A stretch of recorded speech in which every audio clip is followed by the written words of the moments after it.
Regis, you just finished intense workout, Right. getting ready for Devin Haney December 9. Yep. You know, we've caught up several times throughout camp already, and you're really in the thick of it right now with the fight being a little 3 over weeks away. a little Yep. over 2 weeks away. That's right. What have you learned from yourself throughout this camp as you're getting ready for Devin Haney? As far as learning for myself, man, I've been having the tools forever. It's just like this camp is just, it's longer. It's been longer. You know, I compare this camp for me to like the Zapata camp. You know, the Zapata camp was a real long camp for me. It was really long and it was really hard. Same thing with this camp is really long. It's like usually I would do like an 8-week camp, like a 2-month camp, and this time, you know, I did it for about 4 months, so I kind of doubled the time. Same thing with the Zapata fight. I was double because I was actually, you know, with the Zapata fight, I was supposed to fight Victor Postol in Saudi, but they gave me an option to fight for the belt, so obviously I fought for the belt instead of fighting Victor Postol. And so same thing with this camp, man. It's been a really long camp. But at the same time, it's just been exciting. It's a different feel to this camp because it's everybody really excited. You know, like sometimes my team might get too excited, but you know, everybody's really excited. And you know, just for me, just working on things, like a lot of things that I need to work on. You know, obviously, you know, I know I have the tools to do a lot of stuff, but you know, we just putting all the pieces together, and man, everything been just coming out super good. I mean, you're confident to begin with, but I'm sure as camp goes on and as you get closer to the date, the confidence just grows even more. Yeah. What have you been seeing in your studies with Devin Haney as you prepare for all the intricacies, as you train for what's to come to you? Why do you think Devin is more beatable now than what you thought or even earlier in camp? I mean, I think everybody beatable, bro. You know, my favorite fighter is Mike Tyson, and you know, Buster Douglas beat him. You know, so you know, everybody's beatable, and Devin is definitely not a Mike Tyson at all. You know, so everybody's beatable. But you know, I'm always confident in myself, bro. I don't care who I fight, bro. I can fight Wilder, and I'm still gonna be confident. That's how I feel about myself. You know, I know what skills I got. I know what I can do. So. Yeah, that's just how I'm feeling. As far as and it's like with this camp, bro, I'm not really even worried about. I'm letting my coaches, you know, doing the study and all that stuff. I'm not really worried about, you know, what he's doing. For me, I feel like he has to worry about what I'm gonna do. Absolutely. You're obviously trained by Bobby Benton, Julian Jua. You're here at the Brick House Boxing Club. What has even being in this atmosphere like in Los Angeles with so many other world-class champions training beside you? It's just great, bro, because you know, it's like a whole team thing. You get that energy. You know, it's a different energy out here. You know, at first when I was in Texas, you know, I'm like the top guy. You know, I'm one of the top guys out here. But out here, you know, I'm still 2-time world champion, but you have so many other good fighters around you to feed off of. You even the guys that really didn't make it yet, these guys are still really good. The sparring partners I'm sparring with, they still are really good sparring partners that's gonna push me. And you know, that's why I spend most of my time out here. You know, but I go back and forth. You know, I go back and forth between Texas and in California. But like I said, it's the vibe. You know, everybody out here is just, you know, everybody's working. Everybody wants to be the best. You know, you was just talking to Scrappy. You know, he just came off a big knockout win. You know, he's really good, really skillful. Zerto just won, you know, and all these people is around us. Deontay Wilder trained here too. So everybody is here and everybody's kind of, you know, feeding off each other. And for me, that's what I want. That's what I need. You know, you're obviously one of the best at 140 pounds. You're facing a fighter who's coming up from 135 to 140 to face you. A lot of boxers don't do that nowadays. They like to take a little feel-out fight to see how they feel at that new weight. Devin is going straight to the top to face you. He has to be commended for that. What do you feel that he was the best 135-pound fighter in the world? Resume-wise, yes, because you can't argue with undisputed. You just can't argue with it. You know, resume-wise, yes. But at the same time, you still got Shakur, you got Tank. I think Tank is a better fighter. Shakur, you know, him and Shakur, you know, kind of on the same level. Some people say Shakur better, some people say he's better.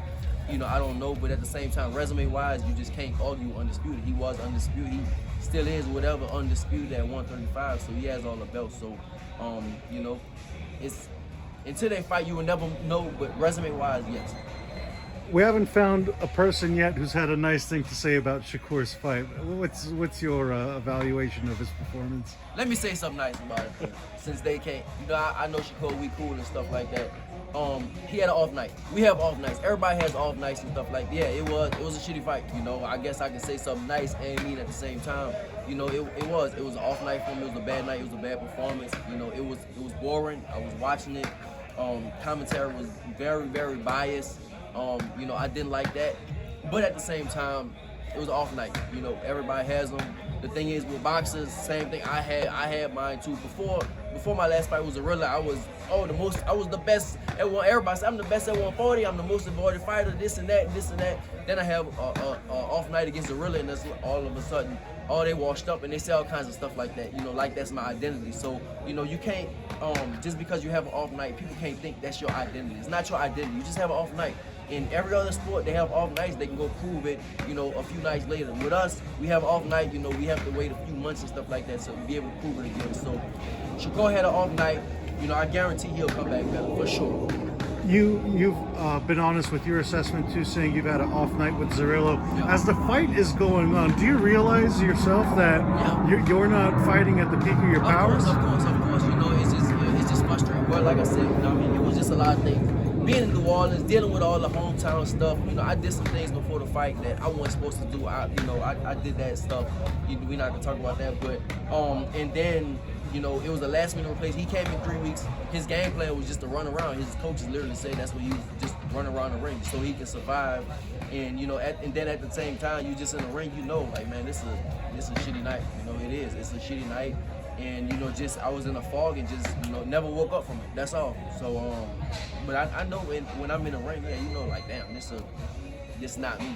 I don't feel good about this performance. I felt with Devin Haney, he's obviously going to be a tough test for you. The odds makers have him as the betting favorite. You're going in there as the underdog. Right. Why? Outside of his jab, what else does he do well that everyone seems to pick him as the guy? I don't know.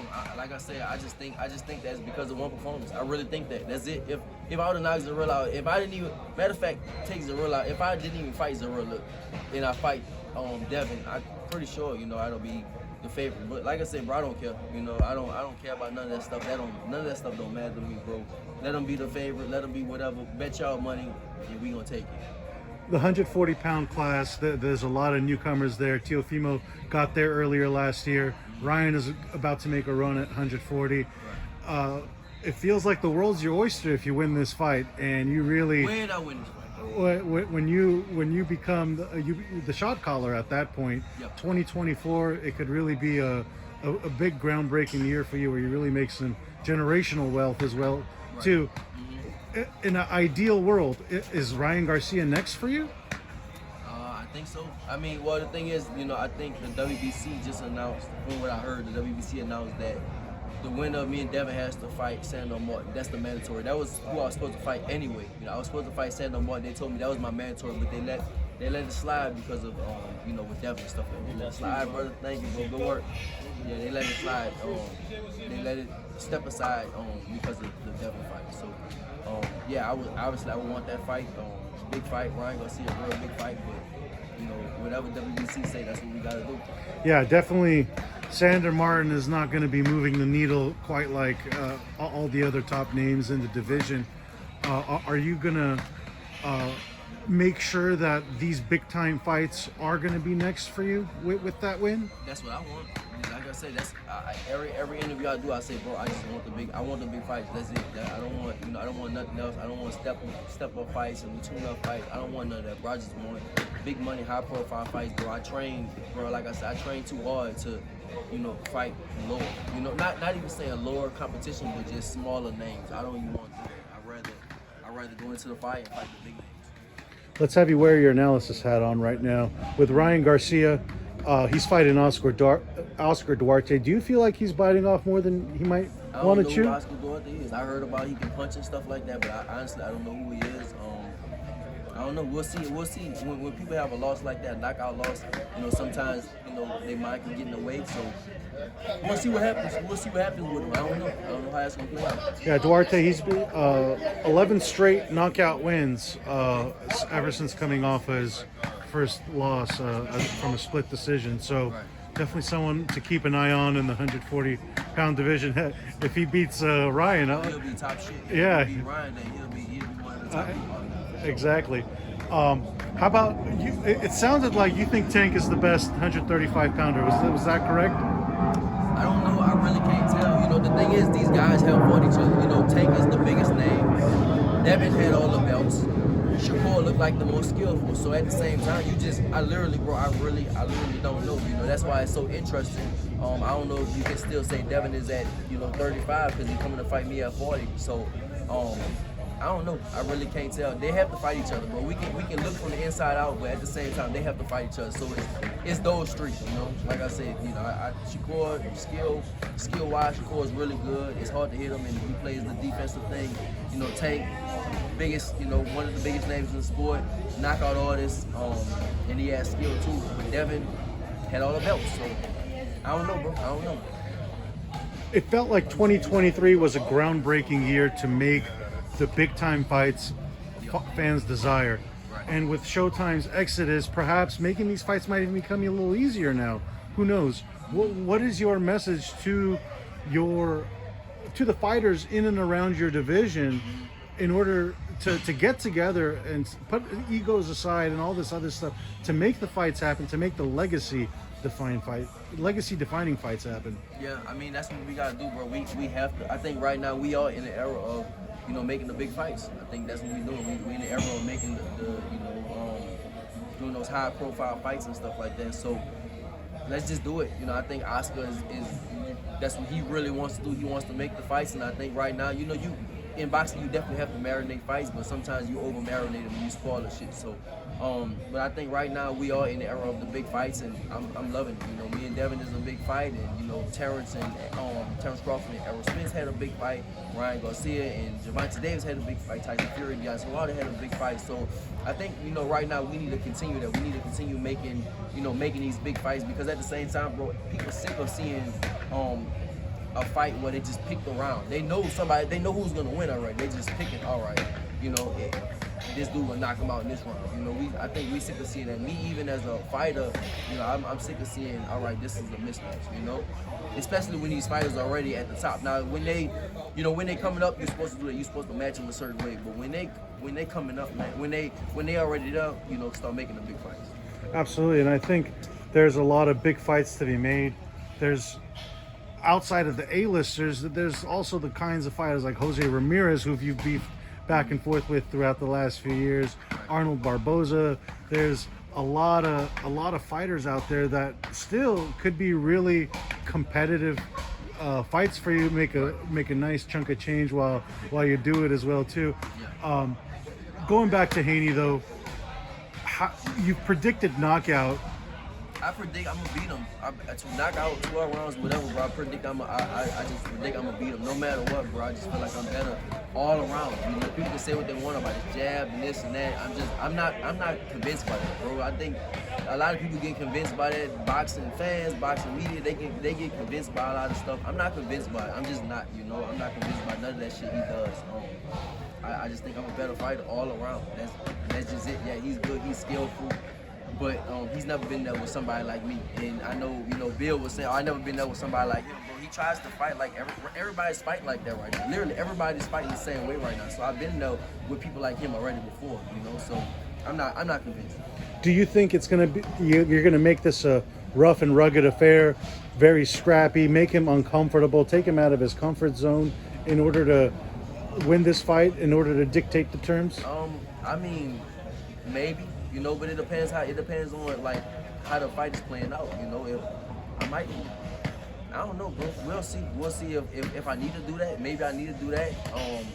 But I think that's conventional wisdom. That's what people will want me to do. He has a good team. He's gonna be thinking about the same thing. All right, he might come and try to beat up on me and stuff like that. But we'll see. We'll see how the fight play out. And lastly, message to your fans. Man, thank y'all. December 9th, bro. Pay-per-view. Y'all tune in. if y'all not, bro, we in the lovely California. The fighters out here, so make sure y'all come. I think it should be. I think we sold like 12,000 tickets already right now, in maybe like a 16,000 seat arena. So it's getting there. So if y'all come, man, come show support, show love. It's definitely one of the biggest fights, and I think it is the biggest fight ending the year for sure. I don't think nothing else is bigger than that. That's gonna end off the year. So it's definitely one of the biggest fights. Y'all tune in, and we'll get y'all a good fight for sure.